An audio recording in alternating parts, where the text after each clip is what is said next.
Excellent. Hopefully me as well. So I have the unique honor of getting to pepper Emily with questions this evening, but I also get to work with her on a daily basis as a senior associate at DFJ. And so I want to make sure that we leave plenty of time for you guys to ask Emily all of your pressing questions as well. So please get them ready, and we're very excited to field those as well. And one thing I get to say, because I get to interject. Yeah, of course, that's the joy. I'm thrilled to be here this evening. One of the great joys in a career when you get to certain levels of influence is that you get to hire people who are infinitely smarter and more capable than you. And so we could not be more happy having Maryanna on our team. She's just unbelievably bright and capable. So as much as people may want to direct questions to me, there's an enormous resource and brain power there. So I want to make sure this is mutual discussion. That's so kind of you. So I think when we talked about this event, we were really excited, and we internally and with Lindsay discussed, kind of the flow of the conversation. And so I think that in entrepreneurship and in venture, there's this constant conversation of trust, right? Trust between you and your employees, you and your investors, you and the markets that you operate in. And so I think a basis for understanding trust in a system is what bias people bring to those systems. And so I want to open with a series of questions for you, Emily, that kind of talk about your background, what got you excited about venture. And so maybe our audience can then develop whatever biases we have in the ways that we look at our markets, and help them kind of think about how we think about things. So in that context, I mean, you studied political philosophy at Stanford. Yep. You got an MBA. Before kicking off what's been a really phenomenal career in venture capital, but what made you excited to join the industry when you did, and how have those things that excited you then changed as you've progressed through it? So one of the things I always say about myself is I'm like a reluctant venture capitalist. I think a lot of people think they want to do it, and I kind of stumbled on it. I grew up in Utah. Both my parents were farmers. I went to Stanford. I had the great opportunity to get to go to Stanford, the first one in my family to leave the state, but didn't have a concept of what Silicon Valley was or all of these startups. So I thought I was going to be a lawyer. I loved frameworks for thinking and problem solving, which is really what philosophy is, which is actually really relevant to what I do on a daily basis. And as I graduated from Stanford, I had a couple of different acceptance offers from law schools, but I was broke and I wanted to make some money prior to going to school again. And I went to a law firm, and 3 months in, I was like, this is horrible. There is no way that I'm going to do this. But it was in Silicon Valley, and it was in the 99, 2000 frame. And so all of my companies, my clients kept offering me jobs, and they were offering to pay me all this money. And I was like, this is where all the action is. Like, why would I want to be derivative? Like, this is what's interesting in the innovation. And one of them actually, no offense to lawyers and bankers. But I was like, this isn't where I want to be. I want to go here. And one of them offered me what at the time seemed like an insane salary. And I remember going to my parents, and they're like, how can they pay you that? So I went to the CEO, and I was like, what's your revenue? Like, we don't have revenues. What's your profit? We don't have profits. It's like, how do you have money to pay me? Like the venture capitalists give us money. I'm like, well, why would they give you money if you don't have revenues or profits? And so that started the exploration of trying to figure out where I should spend my time. And I've talked to a couple of you this evening. The most important thing, if you as an entrepreneur thinking, is like, you figure out where you want to go. You need to really do the research to understand where you want to spend your time, because time is the scarce resource that we all share. And so I sent a series of emails to a number of investors that were involved in these companies that give me job offers. Tim Draper met with me for some odd reason. I came in with a list of questions about the company. He didn't know the answers to a lot of them, but he was intrigued by the way that I was thinking about the market, and basically offered me a job. I started and the market tanked. So I got to start right as the market collapsed in the spring of 2000, which was the best time to start in the industry, because I was doing assignment for benefit of creditors and seeing all of the challenges that happen in a down cycle. But I think what that started, one was just an inquisitiveness of like, how does this work? So it wasn't like a presumption that I know how to do this. It was more just thinking about what are the key things you need to do to understand, and how do you actually align incentives across all these different people, which I think is different than some people who enter. And then the other thing is I was deeply formed by kind of growing up in the industry in a time of scarcity, and seeing a market go through a cycle. And recognizing how hard it was for entrepreneurs, and seeing the resilience and the drive that some of these entrepreneurs still brought to every single day. when they had to do layoffs, when they had to make these unbelievably crushing decisions, but they felt like that was, they realized this was their calling and that they were going to throw it all that they could on the field. Sometimes it would work and sometimes it didn't. And so I think that's a big framework for me, is when I'm trying to assess, like, do I want to work with someone else? So do you have do you have the stamina? Is it going to be something that's cool right now and you think it's like a job, or is this something that's really a calling? Because that's what it really requires to be successful. And I've seen, companies go through that, and I have an enormous amount of empathy for the ups and downs that you guys will all experience.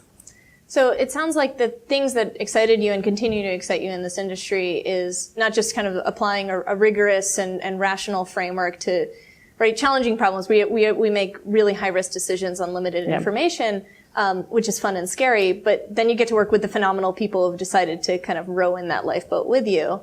It's a challenging business, and it's interesting to hear you say that you were interested in the legal frameworks before kind of coming over to venture, because I would say that that's another business which very much kind of focuses on the craft of the art, and there's a lot of mentorship across those industries. And so how did you seek mentorship early in your career, and how do you think about kind of the evolution of mentorship as you've progressed? I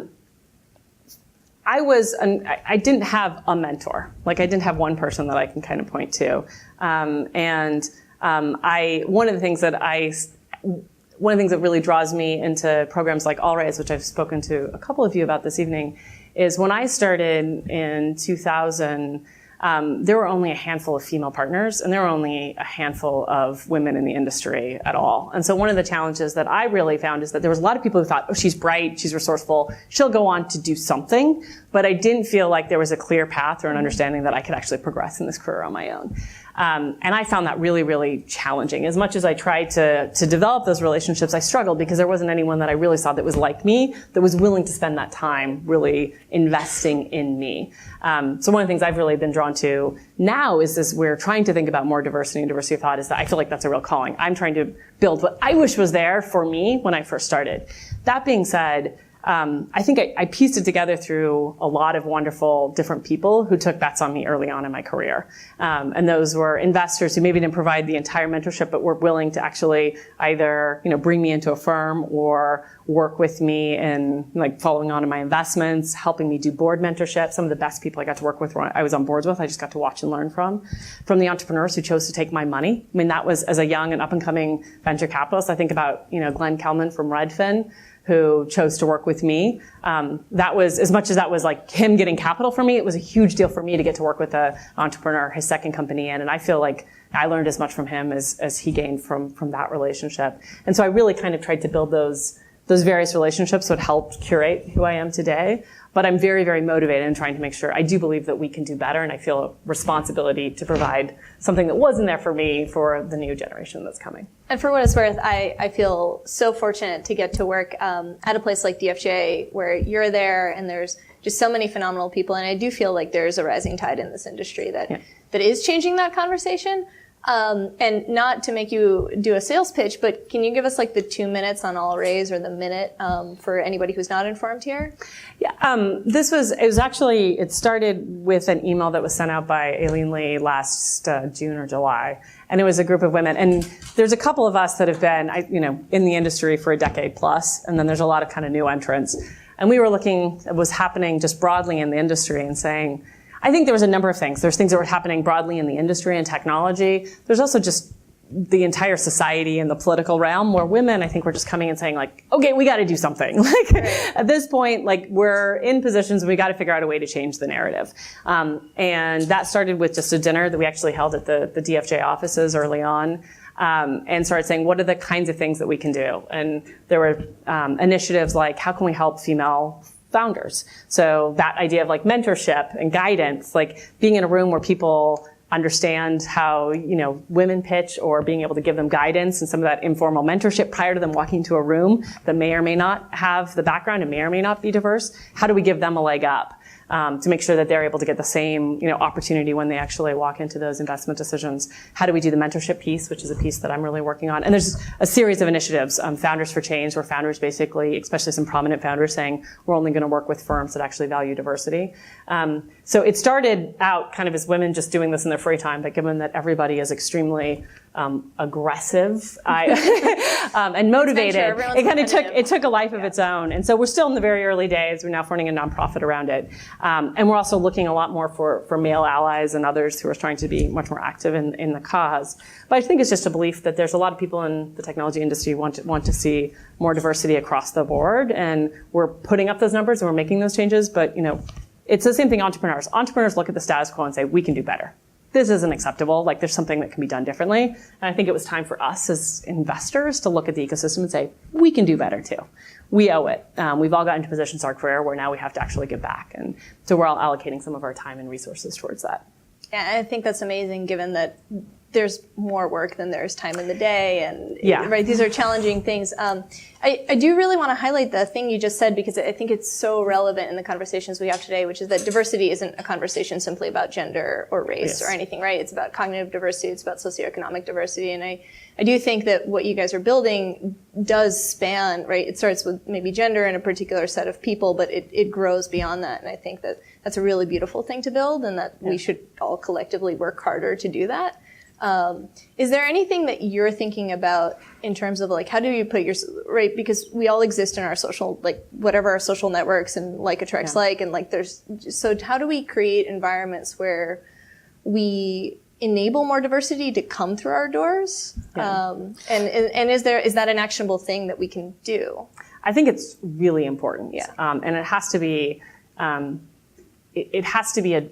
a choice. It's not just an initiative, but an active choice all of the time. And it's thinking about how do I actually get exposed to people who have different experiences, a different perspective, and that I can constantly learn from. And I think that not only impacts your professional life, your ability to build a company, it's your personal life. Like if you think about your diversity of thought. And I say this again, I'm Utah, my husband's from West Virginia. My Facebook feed is very different than the vast majority of, people in Silicon Valley. And when there's political activity and everyone's saying, oh, this isn't going to happen, I was like, oh no. Like we're no longer actually having those conversations. And so we're starting to become more and more fractured as a society. And you're seeing that as we're starting in Silicon Valley building the tools for, the world at large, having the perspective of what that world at large actually looks like is really critical. So I do think it's something that actually helps you as an individual be a citizen of the world to actually do that diversity. But there's also an economic incentives, which is if you actually want to find something that's a viable product for a large, portion of the society, you have to have, those inputs. You have to understand how young people are thinking about it. You have to understand how people not on the coast are actually consuming this kind of content. So I think it's actually an imperative if you want to be successful. I completely agree. And I think maybe the statement to take away from that is that there is no one type of founder that we're excited about, and our doors are open, and we look for the biggest spread that we can, right? Yeah. It was a joke. One of my partners was doing an update slide on some of our kind of companies that are doing well. And he's like, here are the up-and-comers. And one of them was Glenn Tolman, who's like 64 years old and has had 2 public companies. I was like, he would love to be called an up-and-comer. Like, this is going to make his day. But it shows that. I mean, we had males and females. We had different ethnic diversities. We had different people of different ages. And we're, I think, constantly testing ourselves and pushing ourselves. And like, are we actually, what biases are we bringing? That's right. And Maryanna can say this. One of the things I hate is analogies. I get really frustrated when people make investment decisions by analogies. It's the Uber of X. Well, how many of those have worked out? Not many, right? If you're actually doing something really compelling, it's a first principles. You have to be breaking something. And I think that's true of teams. When everyone's like, oh, they look like Zuckerberg, or they look like, when I started in 2000, it was you get a young team out of academia and then you bring in an Eric Schmidt. Like you bring in somebody then. Now no one wants to do that. It was like you had to get someone right out of school. Like those, whatever that paradigm is going to be shifted and changed. And so we're constantly questioning those and trying to break them down. And I throw things at people if they start to talk in analogies. It's true. These are stories we tell ourselves, right? But we tell ourselves these stories after they're successful, at which point it's too late for us. And they're protecting you on the downside because they can be like, well, that's what I thought. And everyone kind of nods because it's the experience that everyone can kind of point to and agree with, but that's not where exciting things happen. That's right. So I think back to an earlier point is, something I wanted to discuss in front of this crowd, because I think this is fair both for investors existing and aspiring and entrepreneurs and honestly everybody, which is that we're all passionate, excited people who are moved by big ideas, which is why we're stuck in rooms like this on evenings, right? It's because collectively we want to do a lot with our time. That said, it's really hard to figure out if the things you're putting all of your effort and energy into are worth it, if that feedback loop will ever close, if the effort you put in now actually pays back 15 years later. And so I don't expect you to have a crystal ball on that, but given your success over your time frame in your career, how do you stay sane? Like, what do you do that keeps you from just going crazy and thinking, like, what am I doing with my time, and is this my best and highest use? Yeah, I don't. So, one, there's a big assumption there that I am sane. So we're going to take that as a basis. Amazing. Don't listen to her. I think that's a problem with investing, but it's also a problem as an entrepreneur is that, we all want to believe that success is the straight line, and it's actually a series of peaks and valleys. And it's really frustrating because when the media and everyone starts to get involved, it's when it looks like it was a priori destined. And then the other thing is people want to tell that story because it makes me look smart. Instead of saying, I invested in Redfin in 2007, and 2008 is when the housing market collapsed, right? And so that is the reality. I had a thesis that we'd be able to get through that, but we had to lay off a lot of employees, and it was really tough. And so that's where, like, you need to be really honest and tell those stories about the perseverance and what it actually takes to be successful. And so I really try to stay grounded in reality versus what I think the zeitgeist wants, which is everyone trying to make themselves look successful and be successful. I also have family members and a spouse that really drive me there. If I ever get up in the clouds, they're more than willing to bring me back down. The other thing is I think it's making the small progress. Like everyone wants to say it's the big outcomes, and you have those moments, and then it's one of those weird things where you experience like a company going public or a big sell, and then it's like the next day you're still going back and doing the same thing. And you realize over time that doesn't really change, and it really is the journey as much as it is whatever the destination, because the destination is always moving. And so I really focus on the things I can change every day. How can I de-risk this company? How can I make sure we close this key employee? How can I help them get the next round of funding? Like, I look for all those small milestones that are it's none of the fun stuff. It's not glorious. No one's going to write an article about it, but it's the stuff that's necessary for success over a long period of time. So that's why I like being in the weeds with the entrepreneurs and focusing on the execution. And then if we do it right and we get some luck along the way, then we end up having a successful outcome that maybe someday someone will write about. Yeah, there's a quote, and I will totally butcher whoever actually originally did it and probably the quote itself, but the idea that it takes 10 years to become an overnight success. Yeah. And so I think the takeaway here is, set incremental goals that give you kind of the positive feedback to keep going. Yeah. And the reality is like, I do think that press does a disservice, and so that's why I kind of try to bring it back down, is recognizing that there are these cycles, and that any of your most successful companies that you think of, they were, many of them were we can look through our portfolio, many of them were on the brink of bankruptcy or barely making a payroll, or, couldn't raise this next round and the investors had to come in. There's a lot of those challenges, and those end up being the best success. We did portfolio where people would say, here's the thing we think are going to be the winners. And I kept them. And 5 years later, I was like, we were wrong, right? And because I think the ones that kind of flew hot and high and everyone thought were awesome, sometimes the biggest challenges is they got so far ahead of themselves, they weren't actually focused on the execution.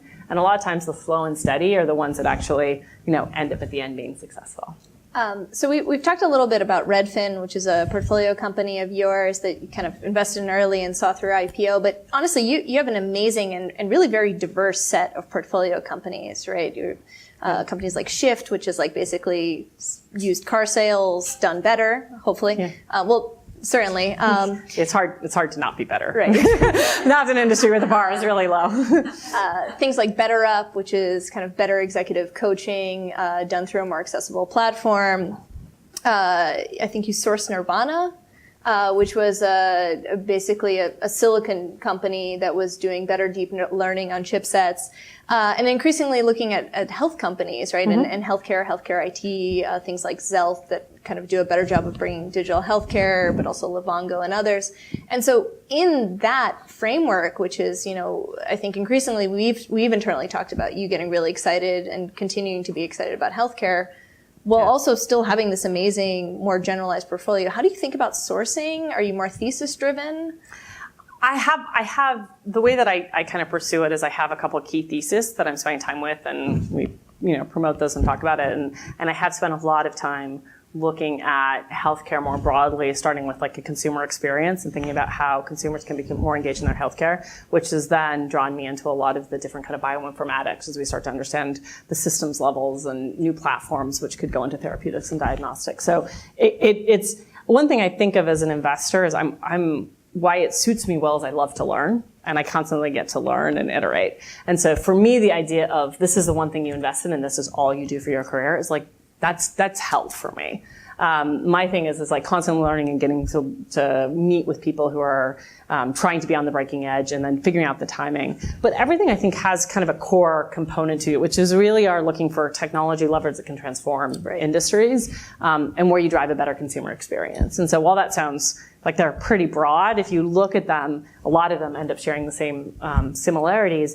And the amplification of human experience through technology. I think sometimes we're looking at a lot of binary things where it's like it's all technology or not. But if you look at Redfin, you think from a technology perspective, how can you rethink this multi-billion, hundreds of billions of dollars industry, which is the 6% fee that has massive inefficiencies that you can actually transform through technology from search all the way through to the processes. But there's still some sort of a human component where people making the most important economic decision of their lives want to have someone oftentimes walk through the home or being able to have that touch. And seeing how you can transform the economic model, which benefits everyone from an economic perspective, but also still has some human component. That Shift has a piece of that. And a lot of the amplification on healthcare side, there's going to be some things that can't actually be completely disintermediated. And a lot of times, there's actually a lot of studies that show this. Particularly, I'm involved in the care management platform has a lot of machine learning and being able to optimize care plans for comorbidity rates, where patients have, like you have diabetes and you have heart disease. People will give you, well, here's what you do for the diabetes. Here's what you do for your heart disease. Well, actually, you should figure out how to give me one care plan versus multiple ones. But you also want the reinforcement of knowing that a human's on the other side actually caring about you. And they've done a lot of work shown that if you feel like someone's actually checking in on you and manager, you're going to, really perform. You're going to actually make those decisions and make those changes. Whereas if you just think you're actually typing something into a computer that's coming back, you don't see that level of engagement. I think right now we're short on humans. I'm still long on humans. I think there is benefit of human connections and the relationships, but I think technology can amplify that substantially and really transform the health curve. The other thing is we looked at, like a lot of the technology has been in industries where technology companies are selling to other technology companies. And as I look at the next kind of component of where we should be spending our dollars, I also look at social and like political imperatives. And if you look at what's happening with the healthcare industry just from a cost perspective, we can talk about how we can make money, but if we don't figure this out, like we're all in enormous amounts of trouble. So you really need, technology's done amazing things in transforming the healthcare cost curves of other industries, and I believe it's time for us to start to see that in the healthcare industry. Excellent points all around. I think that specifically what I've seen you do very well is really develop a prepared mind in a space. And so, I was wondering if you could tell us kind of a quick story on how you found Imogen and ended up investing in them, and in a space that maybe at the time there weren't that many companies doing what they're doing, and Emily will explain it better than I will, so I will leave it to her. But how you got comfort around AI for radiology in a space where we're wondering kind of what is the future of healthcare, and how you got comfortable with that relative to what is sure to be a rising tide of competitors. I can go into the specifics, but I want to draw out the concept of a prepared mind. So this is Arthur Patterson's. I say it all the time internally, but I also feel like I should give him credit, particularly since we're being filmed. He was one of the founders of Excel. Early days and talking about what it really takes to be a good investor. And I think one of the things is if you think about it as a transaction where you just come in and pitch me, if I'm only making a decision based off of the information that you're giving me at that moment or what I go and figure out right after you've told me, like you shouldn't want to work with me. And because you want somebody who's coming in with some kind of a priori passion, knowledge, or something that's going to constantly push you. You should always know your business better, but you want someone who's demonstrated some level of enthusiasm around the space. And so we're early stage investors. We're oftentimes, we're taking a board seat. We're the Series A. What that means is that if I make an investment, if I think that there's a space that's really interesting and I make an investment in that space, I've got to be relatively confident that I think that's the one that has the most likely chance of success or is going to be a substantial player in it. we joke, it's a special kind of hell of picking a market right and then being in the wrong company. Right. Like you see everyone, the other one just passed and you're like, but I knew it. It doesn't matter, right? If you look at the valuation, the way that returns happens, the winner in a market takes 80% in most markets, and in consumer substantially more. And so we really try to have this, like, if we go into a space, let's do as much work as we can, so when we find the right company, we're not just reacting to the data that we give it, but we can see it and we can move quickly, and we can, a priori know that this is their approach is right. So the idea of doing AI around radiology is not new, right? Computer vision, deep learning models, like this is the one that everyone says. There's no reason that you should have the rates of human diagnostic errors, i.e. a human just reading it and making a mistake. Like that shouldn't happen. It happens more often than we think, which is... It's actually really terrifying. And I don't want to, I was actually, one of the most disturbing things going into this process deep, in healthcare in general, but in the diagnostic areas where you start to see the mistakes that can be made. I was joking, like I go to Stanford, I go to a top surgeon, I'm still sending it to a couple of these guys to look at it, because I was like, I want a second opinion, and I want it to be predicated upon hundreds of thousands of images that have been read, and labeled, versus actually just this radiologist at this time on a shift. He may have been working 12 or 14 hours. He may have had, less coffee than he would like, and that's actually something that's going to impact the results that I'm going to get. So we spent a lot of time looking at that space before we actually made an investment, and came with a real thesis that it wasn't just about, a team, but you had to have the right data sets. You had to have the right labeling modality and thinking about the clinic, like how do you actually get the right clinician framework, or the right people that actually have should be able to validate the reads, and then actually building the models around that. And then thinking about a go-to-market that we thought was much more compelling than a lot of the clinical decision support tools. And so I don't want to give too much away, but this was a company that when they walked in, they still actually weren't perfect. I wouldn't say it was like they were, but because we had the prepared mind, I think we could see what they had that was very unique, and we were able to move very quickly. And we've been extremely impressed by the progress that they've made over the last year. But I think in most of the investments, I usually, even if it comes in, it doesn't seem like it's something, I usually am able to tie it to one of the areas. I don't think I've ever made an investment where I had no prior knowledge at all in the space, or hadn't spent any time looking at a market. Yeah, and I think there's plenty of cautionary tales of when people do that. So we won't go down that rabbit hole. But investment as a whole can often feel like a black box for entrepreneurs, right? They work really hard, they build these pitch decks. Sometimes it's just hard to get in front of the investors you want, but let's assume the entrepreneurs actually came in through the doors at DFJ, and that's gone really well. Maybe we can just talk through what an investment process on our end looks like, and kind of open the shutters a little bit on what we go back and forth on and how we work through it internally. Yeah. If that's, I'm getting some head nods that's interesting. So, and I think we talked a little bit about sourcing and the prepared mind. So maybe the question is you got in the door, it's sufficiently interesting, you're keen and curious, but not entirely sure, kind of what are next steps, and how do you think about it? And I can give my perspective too. Yeah, you should just weigh in. I was like, she's doing a lot of the work, so I'm actually going to throw it back. Getting in the door is really important, right? I think that's an easy thing just to get, but I think a lot of it is we get so much inbound that it's not just like, oh, this is an interesting idea. I think everyone thinks if you just write that perfect email, or you just get them to spend time with you.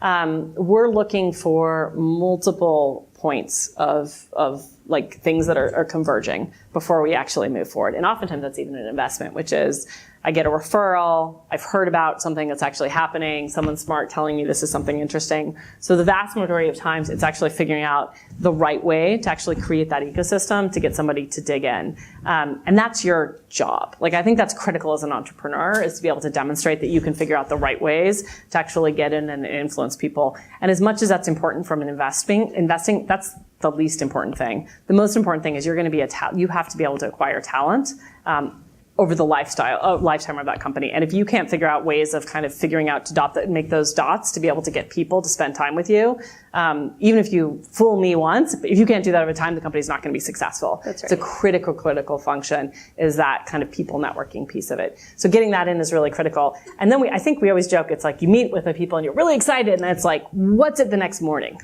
Like after you've actually spent the time, are you still as enthusiastic the next day or not?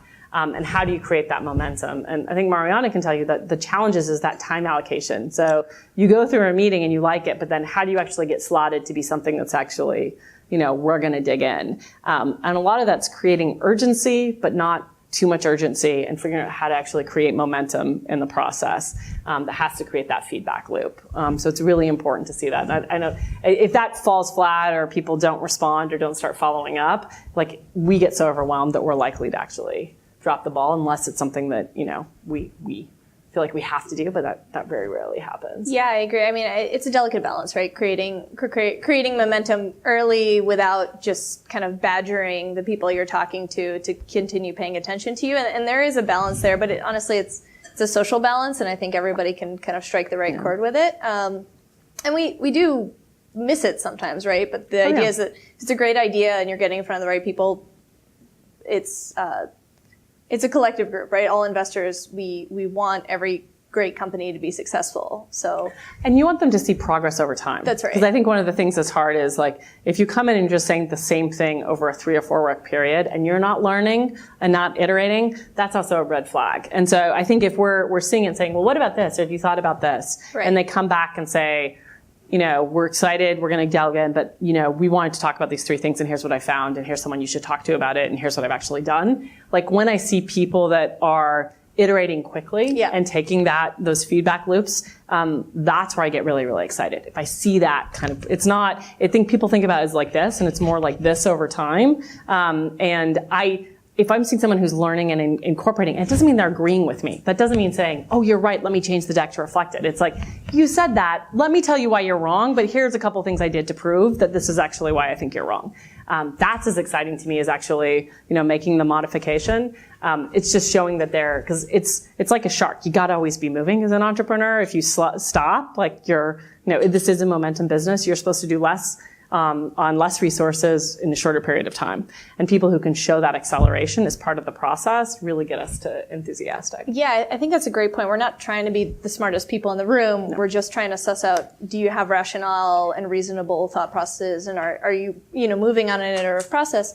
I think for a lot of entrepreneurs, in our diligence process, it's very important for us to test out, is there real customer traction? Is there real customer demand? And so it can feel really nerve-wracking for entrepreneurs, right? Where they've crafted these incredible and very delicate customer relationships. Yeah. And now we're coming in barely knowing them, saying, hey, can we talk to your top 3 customers, which are kind of life or death of your company?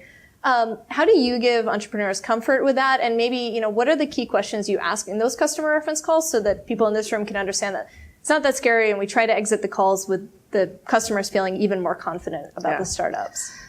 Yeah, a lot there. So they are your jewels, right? It's really important to manage if you have those customer contracts. And so one of the things that of a prepared mind is like a lot of times the way I first start this as I'm in due diligence is I need to talk to customers at some point. I know you want to manage those relationships carefully. So what I'm first going to do is make some introductions to people in my network that you probably haven't spoken to that could be potential customers, and I'm going to get that feedback and see how that goes, and then actually talk with customers. So one of the companies that I'm an investor in, PatterUp, that was a process I went through where I introduced them to a Fortune 500 company that ended up being $1 million plus contract, right? But it was great to get that feedback because it wasn't like, oh, this is why I think it's interesting. It was, oh, I think this is interesting. I'm bringing him in to meet with these other 4 people. This actually happens to meet 3 key initiatives we have. Like, thanks for the referral. Like, when that happens, it gets to be easy. So a lot of time it's also asking, let's say, who's in their network that can actually help them validate it, because I really believe in the principle of reciprocity. Like, you don't just want me to be extracting information. You want to be getting things out of each interaction. Even if I'm not going to fund you, you want to be able to get a couple of key contacts or relations that could help your business going forward. So I think it's totally fair to ask for that. The other is you have to think about who you want to introduce to your customers over what time. And so figuring out how serious people are and how they're moving along in the process. If someone just, after one meeting and spending 45 minutes with you, says, give me all of your customers, it's probably not. You want to develop more of a relationship prior to actually handing those over. And then I think it's okay to set the ground rules, which is we're only going to give these to a couple people. If there's anything that like we really are, these are delicate, these are important, please handle with care. It's our reputation. I'm in a reputation business. It's very easy. Like, as much as I do references on you, any good entrepreneur is doing references on me. And a lot of my best referral networks are companies I've passed on, not just deals I've done. And so if I mismanage those relationships, it's going to come back and bite me. So I try to be really cognizant of it. But you also should do references as you're talking with investors, because if you hear that someone's sharp or someone didn't handle the process well, that may be someone you want to avoid. Like, don't come in with no knowledge about the kind of people that you're interacting with. Right, and there's value too in understanding the firm and its legacy, and honestly its portfolio, right? Because I think, at least in the spaces that we look at together, and that some of the spaces that I look at as well, it's companies want to get introduced to our portfolio, yes. right? They want to ping Tesla and Zoox and SpaceX and whoever else and BetterUp and say, we'd really want to talk to those guys because our product really suits that. And so I think that I'm always impressed when entrepreneurs come in and they understand how they fit into kind of our cohesive portfolio story and how it's a collaborative set. How do you think about kind of portfolio construction from that aspect, right? Some firms build maybe slightly more combative portfolios. Others just, kind of spray across an entire space. Yeah. How do you think about kind of using your portfolio to bolster your network and also creating a space where everyone feels like they're supported and not necessarily treaded on? It's really hard. And a portfolio, like, I think... And companies pivot, right? Yeah, companies pivot and change. But I also think a portfolio is... one of the things that I really like about DFJ and where we've been, I think, really disciplined, particularly over the past couple fund cycles, is that we're no more than 7-partner fund. We're investing in early stage companies. So we like to invest in a Series A, and we have a relatively concentrated portfolio of 25 to 35 companies. And why is that important to me? Because I like to do the hands-on investing, working with companies as they're company building and investing in those stages. And I don't believe that writing a seed check is the same as writing a Series A, taking a board seat is the same as writing a growth check of $30 to $50 million. Those are all very different disciplines. And you see a lot of people that are actually moving really broadly across the spectrum and trying to do all of those. And the reality is no matter what people tell you, they're going to spend more time where they've written bigger checks, even though in those cases they're often more formed. Because that's just human nature, right? When you write, the idea of a loss aversion on a $50 million check is much higher than anything that's actually smaller. And so I try not to think about, I care about the companies that I work with in the sense that I want the relationships with the CEOs. I want to feel like I'm able to really help them and I'm able to de-risk, like I'm the right partner for them because having me involved will help them be successful. And I take that as a real responsibility. It's not just me making money, but I'm supposed to be helping them, move forward. And if I am not actually doing that, I've also failed as part of that. But as I think about portfolio construction, that's something I think about as a firm level. How do we as a firm provide, pick the best 35 companies, the best companies that we think are going to actually, because that's our product. That's what we go sell. We go talk to our limited partners. We say, here's the product of companies. And some of those are, it's thinking about ones that are real flyers that, may or may not happen, but if they work, they're going to be really, really substantial home runs. There's some that are more kind of stable in terms of, like SaaS-based businesses that some of our partners spend more time on that may be more capped on the upside, but are more stable and you don't see as much downside. So we're always trying to think about not only what our own interests are, but how do we actually, do a portfolio construction that's actually going to generate the returns that we want. And that's a challenge. But I do think if you're looking at people who are like, here's my portfolio or here's mine, that's not necessarily a good sign about how they think about working with our partners. You want somebody who's actually really thinking about, here's what we as a firm do. Here's how we actively help our companies. Here's the kinds of initiatives we do to make sure that our companies are successful, because you're going to get a lot more support in those situations than you are if it's just someone who's trying to put the mark on the door for themselves. We don't believe in logo shopping. I think you've seen a lot of people, like, you want to just say you're part of success, but then you look at it and you're like, wow, they own like nothing and they were never on the board and they did. Right. So we're really, we're in a different position where we really hope to be some of the earliest people on the cap table along with the founders. Excellent. So I do want to leave some time for the audience to ask questions as well. But before I do that, you had said one thing, and we had kind of chatted about it earlier, which is this idea of I versus we. Yep. And I know that that's a thing that's a little bit of a trigger for you, but can you kind of talk us through not just that, but really, like, what are pet peeves, for you personally, right? This is, that you just wish people would stop doing and stop bringing in the door, particularly in pitches? I love that she asked this question. No one's ever asked this question to me. There's one that was really, it was maybe also a bad day, but I was meeting with a really young founder, and he kept saying mil.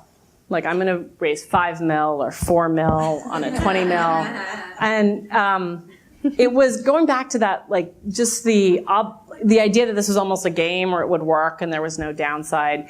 And so we've actually talked subsequently, so I know that we've ended, I smoothed this and we worked well. But I was like, that's it's millions of dollars. And the reason I think it's really important for you to have that context and I'm going to walk you through venture math and understand if you take my or millions of dollars, what my expectations are. Because I think so much of actually being successful in building these kind of long-term relationships is that you've aligned incentives. And so you need to understand, if I write $5 million or $2 million and I own 20% of your company, what do I expect for that? Like and what do you have to do in order to have that be successful? And so for me, this idea of just like raising at the highest price or not actually valuing the money that's coming in, not that it's like you have to, I appreciate that it's transactions and there will be failure, but I want someone who actually really is a steward of capital and cares deeply about trying to make all their different stakeholders, including their employees and their shareholders and their customers, they see that all of those people need to actually be treated well. And when I see people not doing that, that's a big pet peeve of mine. So at a minimum, use the word million, but preferably actually think about that entire ecosystem. One Maryanna alluded to the I versus we. When I've met with CEOs who come in and keep saying, I've done this, I've done this, I've done this. Really? You did it all? And if you did do it all, that's not going to work long term. So that doesn't scale. It does not scale. So really thinking about people who actually are talking about the team, recognizing where their strengths and weaknesses are, and are helping to build and mitigate those is really important, because that's just critical for building a long-term scalable business. So those are some of the pet peeves. I'm trying to think if there's any more. There are more I've told you. Analogies are one of my pet peeves. Don't use analogies. I think one that I've seen, right, in retrospect, you just maybe not less of a pet peeve, but you just walk out of the meeting just feeling like you haven't bonded, is sometimes people are so rehearsed that it's almost robotic, and it's like they don't really care. They're like in it because, so I think it's less about that they're robotic or they don't care, but that the fact that they're whether or not they're mission driven and that they care about this idea deeply doesn't come across in the way that they're presenting it. And it's not just like a personality social thing, but it's very clear that when you press them on, but why are you doing this? They're like, because I want to make a lot of money. That's one of my first questions. It's not just the what, but the why. Right. It's really important for me to understand why you are doing this, because the what will likely change. Like however you think you're going to do it or how the product is going to evolve.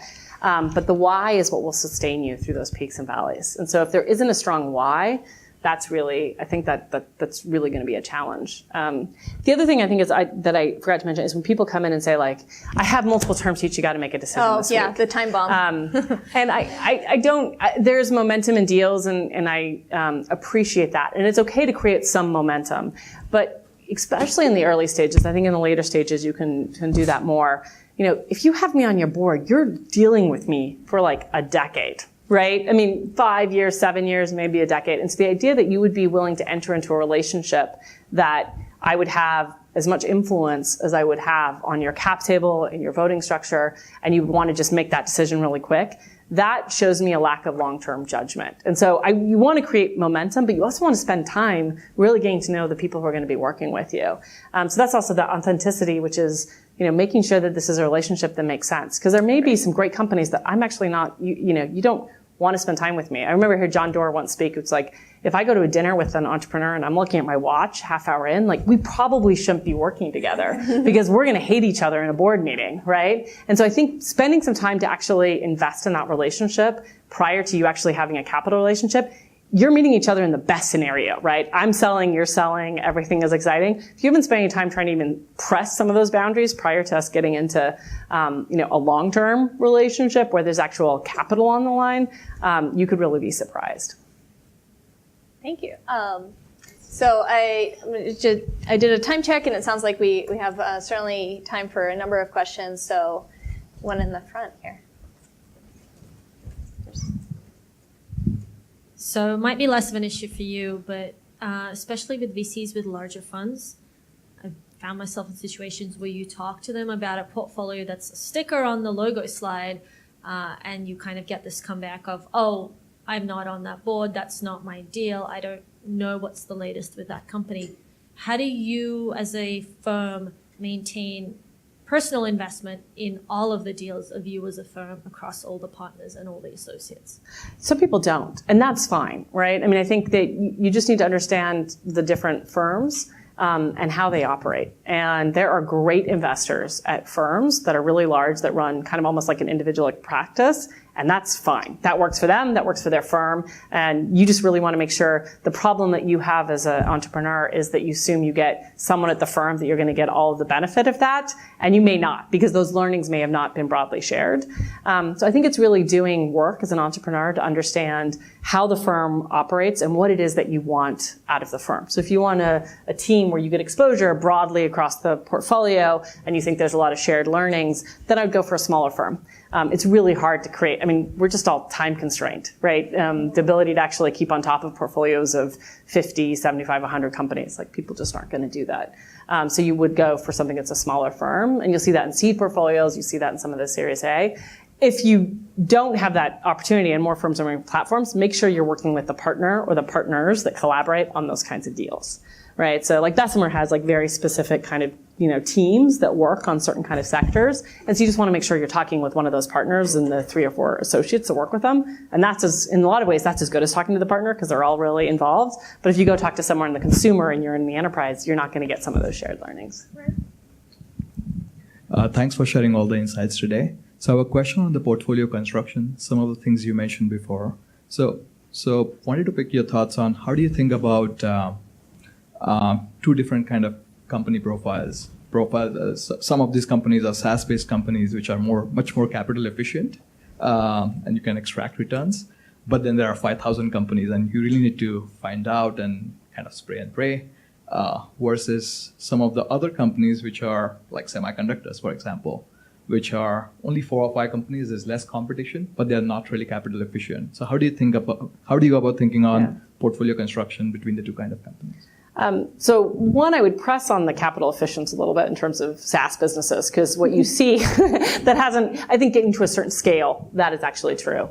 But I think once you actually see most SaaS businesses, SaaS is a business model, right? It's being able to actually do a subscription service versus a licensing. But you still have, if you want to actually hit the TAMs, you still have to actually do enterprise sales, which requires a lot of marketing and sales infrastructure that most companies can kind of get to a certain point inside sales and others where they can get to a certain, call it 10, 15, 20, $50 million in revenue. But once you want to start to sell into larger and larger organizations, you start to see an uplift in terms of the capital that they would need. So I just want to be cautious. Like, I think you see a lot of early companies, if they get acquired, you can keep that efficiencies. But if you're looking to be a public company, you just have to understand what the capital needs and what those proof points are. And they're pretty well defined, right? Like, people will look for those proof points, and once you actually hit them, more and more capital will come in. So I think what we try to think of is, it's each of them, we look as an individual, why is this SaaS company going to be successful? And it's not just the capital efficiency, it's not a hybrid just as a market, but what specifically is this company doing that's unique? What do we think the TAM is? It's a big thing in SaaS, because we see a lot of small companies. Why is this company going to actually get beyond that $10 and $20 million? How big of a problem set is this for larger and larger customers to be able to grow, to be a sustainable standalone business? There's also a lot of great acquisitions, but the best companies are not sold. Not bought. They're not sold. They're bought. Like, people want to because they're afraid of them actually being a competitor in the market. So we're always looking for businesses that we can think can sustain themselves as independent entities versus being a tuck-in acquisition for someone. The semiconductor space is one that's really interesting because it was really a profound, really good returns for a while, and then it was horrible, and particularly got tied into the clean tech, and now you're seeing kind of a resurgence of that. And I think we're still trying to figure out like what those actual capital needs are going to be and the defensibility around those models. One of the challenges is how much does Asia start to knock them off or not. The Nirvana instance, the need for GPUs and with these deep learnings, these models, we just realized there's a complete shift in terms of the way that computing is actually being used in the infrastructure and the hardware that's actually needed to generate those kinds of models. And so that, it wasn't for us as like, oh, this is a semiconductor company, so we need to invest in semiconductors. It was more, all of our companies are really, not only are they all buying NVIDIA, they're actually backlogged trying to buy these because they need to actually have these chips to be able to develop their platforms, and there aren't enough of them, and they're charging like substantial amounts of capital. There's a misalignment here, and there's going to be other companies that are going to come in to actually not meet this demand.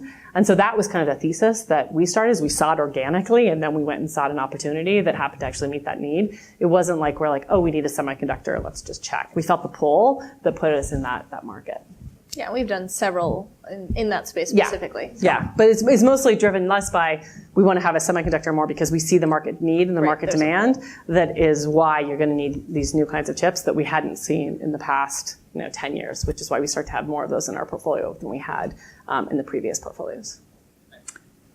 Hello, Agneta Rosenberg here. Fantastic conversation. When you were talking about the mill, you were sort of alluding a little bit, you need to understand the VC or the math, and I thought you were about to explain that really quickly. I don't know if you want to expand a little bit on that. Sure. Well, and I think that's important to understand the VC math for whoever you're talking to. And it's not VC math. Like my VC math isn't the same as a seed VC or an angel VC math is not the same as a large investor. But I think it's very fine to actually walk through as you're trying to raise capital.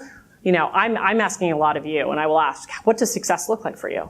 Right? How do you actually, are you thinking about making a company to be, do you want to take a company public? Are you just looking to sell the company? You want a lifestyle business? Like I spend a lot of time trying to understand what's motivating you. It's very fair to turn that around on me and say, well, what's success look like for you? If you think about investing, one of the factors of our businesses is that because we invest early, we do have to take losses, right? No one is going to be successful across all of their investments. So we really need the winners to make up for the ones that don't actually work out. And so ideally, we would like to believe that every investment that we invest in could actually return the fund, right? And that we would have a couple of those investments. We're a $350 million fund. So you can do the math. If I'm owning whatever I own of your company, if I own 10%, you got to be $3.5 billion. If I own 20%, so you can think through how hard that is. I'm not saying we're always perfect in getting that, but I have to have a compelling story where I'm really convinced that if things go well, this is a company that's $100 to $300 million net kind of return. And that's back of the envelope math, but it is important. If you're looking at raising from a $1 billion plus fund, that's also important too. Like, are they going to think about a lot of successes, or are they just going to ride, the winners and hope that everything is going to be worth $10 billion or not? And one of the things that I spend a lot of time with my entrepreneurs is I come in with my math and think about it, but as you have the downstream investors and you're seeing people raise larger and larger pools of capital at higher and higher prices, one of the most important things I do is like, we should talk terms, but let's recognize what we're signing up for here and what we need to actually be accomplished to be successful. Because you as a entrepreneur, you can in a Series B or Series C raise money at a $300 million valuation, and you think, this is awesome. Like, I am now worth $300 million. And I'm going to tell you, really, you should be worth $100 million. Like and there's market demand, and that's great. But for you to be successful when you go and raise capital next time, you think you just need to double your business. The reality is you need to 6x your business, because as you start to get more and more mature as a company, the more those metrics start to weigh on you and the more you have to actually deliver, which is why we're seeing so many companies go public, actually valuations below their private companies, is because the private markets aren't going to pay, in most instances, those kinds of valuations. The reckoning is coming, the public markets. So the reckoning is coming, and so you just need to make sure you understand that whatever capital if you get those high prices, that you can actually get the rate of growth that's necessary to grow into that valuation, with the chance that it has to actually be expedited if you raise it at a higher price. Hi, Emily. Thank you. You mentioned there were a few companies that almost went bankrupt and then became the most successful. Can you please explain or elaborate more on what made them tank in the beginning and how they turn around to be most successful? It's not tank. I mean, it's not tank, right? So I wouldn't say it's just the access to capital at different times, right? So there's a lot of stories around Tesla in terms of Elon doing personal bridge loans, and investors coming in when things weren't obvious, that you had to have a lot of belief. We've had other situations was an economic. We invested in SpaceX, and then the next rocket blew up. We're like, oh, great. But you think about it over a long period of time versus looking for those short feedback loops. We had a number of investments in the 2008, 2009, 2010 period of time where we thought they were good investments, but the outside world just didn't want to rate, like no one was writing checks and people were kind of moving toward more conservative investing. And so one of the challenges we had was trying to figure out where we can actually lean in and make those investments. And so you have these companies that you thought were doing well, and then you talk to these founders and they're like, I'm out of money in like 2 or 3 months. And I actually think I've delivered, but the market isn't actually here. And so one of the things to actually understand is your investor going to be able to be supportive during those times? So are they going to be the ones that are willing to double down and make sure that you have those conversations? I'm not that old, but I'm reasonably old, and I'm kind of surprised how many people I'm now, you know how you get to a phase where you're like, I'm going to wait till, there's always an adult in the room who's going to tell us what to do, and then you look around and you're like, shit, that's me. I feel like that's what's happening more and more, where it's like, oh, Emily. People haven't gone through cycles. Even people who are, older than I haven't, as an investing, gone through these various cycles and experienced it. And so you can see panic, where I've literally talked to people like, well, maybe you'd have to do a down round. I don't know how to do that. Like you start to talk about things that were very common in 2008, 2009, or flat rounds, or like maybe we should actually do some cost cutting, and people just haven't experienced it. So I think having at least some people around the table who are willing, I say the most important thing for me as an investor is to stay calm when people are panicking, because you need someone who's going to be calm, and to be panicked when everything looks awesome, because that's when things start going bad. And my founders will tell you, there's like, this is the greatest board meeting ever. I'm like, no, it's not. Because I feel like as soon as people start to get too comfortable is when real mistakes happen. And when everyone is freaking out, that's when you just need someone who's going to help you navigate it, because there's only so many things you can do. And you got to be present to win. And if you're, oscillating too much, you're not going to actually be able to get through those challenging times. Excellent. So I think we're right up against the hour, so maybe 1 or 2 more. All right. Hi, Emily. My name's Lee, and I started a company to help startups grow their Instagram channel. And thank you for your talk. It's really awesome. I have a question about, can you give us 2 examples? I'm sure it's by, case by case, but can you give us 2 examples where you started helping 2 different startups from the early seed stage all the way over to, for example, if they exited, that would be a good example. And the other example would be, if they go out of business or they just, no longer exist, then how does it work from day 1 to, say, like year 5 or something like that? That's like a 10-hour minimum session. I mean, I think that's really, like, I think that's the problem about the success of looking back. I mean, you can have companies, I wasn't on the board, but Nirvana, from sourcing to exit, which is like 2.5 years, where I really, really respect some of the early stage seed investors. I was seeing this demand where a lot of the companies were actually struggling just to get the GPUs they wanted, and recognizing this was going to be an emerging market, and just seeing that over a short period of time, talent acquisition, making some good progress and getting acquired. But most of the companies where you think about success from a, first investment, when we come in from a Series A to like an IPO, that's 10 plus years, right? So I think the most important thing I would say that I see that those teams do well, in addition to luck, like getting the timing right and having some things go their way, is people.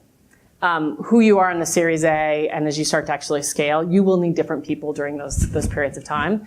And where I see the companies that have gotten through those are the CEOs and the founders teams that are self-aware enough, whether that's bringing people over or under them, who realize where they are as a company and what they need, and they hire ahead so they can grow into that next stage. And so it's a simple way of saying it, because there's so much other nuance, getting access to capital and others. But if you don't have the right people, you're not going to be able to scale. You need people who've been there and done it before, because otherwise you're making unnecessary mistakes. The failure piece is always hard, right? And that's where there's the quote that, your successes, people know you for your successes, but your reputation is made from your failures. And so that's one of the important things for you as founders, is when you're thinking about raising capital, ask a VC for someone who went bankrupt, or do that work yourself, because you really get to understand the character of a person when everything goes to shit and they have to actually wind down a company. And if they don't return your calls, I've been on boards with partners who, maybe it's a good time allocation, right? It's not worth the time. It's not going to make me money. I stop showing up. But that's like this gut-wrenching period. And one of the things that I've seen is I've seen companies who go through that, the wind down or the not successful exit. And those founders go on to build, another company, because most founders are, in some ways a little crazy and want to keep doing this over and over again. So treating people well through that process is really important, but it's emotional. And you just have to realize that I'm having loss aversion. You're having to let go of friends, customers, people that you've spent years trying to build. And so there's ways of kind of doing it gracefully, and there's ways where things get really ugly. And the only way that you can a priori know that is do some references to understand how that person handled those situations. Awesome. And I think we had one more back. Oh, sorry. Your turn. Thank you, Emily. When you're hearing a pitch from a new company for the first time and they get their pitch, they've gone through their pitch and your team starts asking questions, do you find yourself asking questions more on the domain side, the metrics, revenue economics, and is there places where the founders, I'm assuming that they're really smart because they wouldn't be in front of you if they weren't. I mean, are there still a lot of deer in the headlights kind of moments, and what should be avoided there? Deer in headlight moments are bad, right? I mean, so we're not so smart that we should be asking a question about your business that you haven't thought of, right? I mean, just being honest. If that's actually the case, like there can be situations where you may disagree or inputs that you're like, that's useful, let me get back to you. But just like, I've never thought of that before. Those are usually kind of challenging situations, largely because we're not asking anything that is rocket science as you're thinking through this. In terms of what I focus on, one of the benefits of a partnership is that we all have our own things. And so no one person brings everything into the room. So I have a partner who is going to dig into your metrics. And if you have a typo on your slide, he's going to find it. And he is detail oriented. And that's great because I'm not, right? Like that's the stuff that I'm not, especially in the early stage, I don't get as focused on, but I get really focused on, the product. I get really focused on the customers, like on the mission, why, how you think about the market evolving, what are the way that you see the world that may be different than others, and why that view potentially could allow you to be successful versus others. So some of us are more focused on the narrative, some of us are focused on the specifics, and honestly the magic happens when you get a founder that has, not all of those things are perfect, but they have some of that in each of those areas that we can all get into a room and we're all like, well, I love this answer. And it's like, well, I love the way they dealt with this. And when we get that, that's how we as a partnership all get excited about moving forward. Yeah, the only thing I'll add there, because I think it's relevant, is don't underestimate the technical competency of your investors. Yeah. This is a field that is surprisingly littered with, ex-engineers and PhDs, and you will land in a room, and if you end up in a room with somebody who is technically minded and has worked in your industry and you talk down to them about the technical sides, they will nail you on that.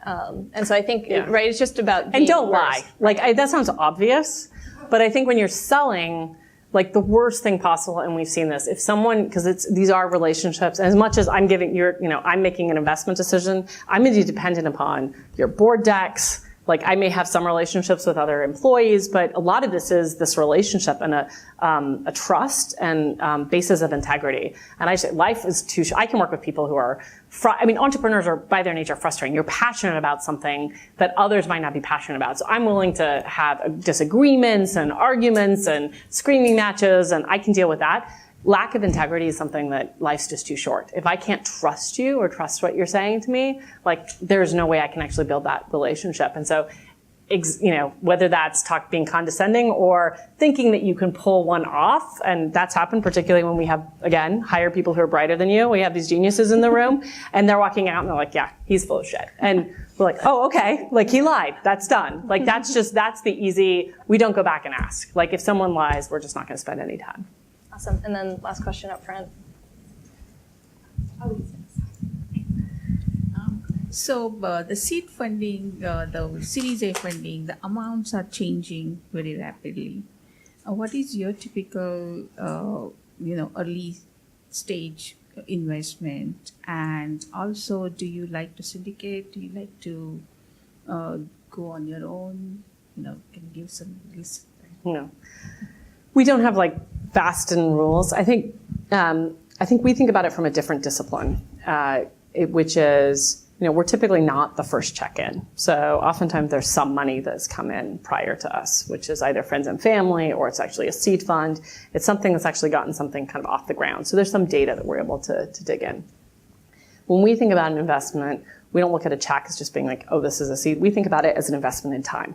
So again, going back to that small portfolio, a number of partners and people that are working on these opportunities, I don't treat a $3 million or $4 million check substantially different than I treat a $10 million, $12 million check. We're oftentimes taking a board seat, a board observer. We're trying to help you. And we're, in a lot of ways, with a firm like DFJ, if you raise that money, we're likely on the hook to help you raise the next round of capital. So there are firms that do kind of, we're just doing a ton of seed investing and then don't come talk to us for the Series A. We'll call you. Don't call us, we'll call you. And this is some money, go and prove that you've done something. And we think about it very differently. So the less nuance, it's more about, is this a big enough opportunity? And we see early traction wherever that is in the kind of seed A spectrum, seed A, B spectrum, where we're willing to spend the time and allocate our time to building this company over the next decade. And so that's kind of the framework that we started. And then what we invest, valuation, that comes into where the actual stage of the business is.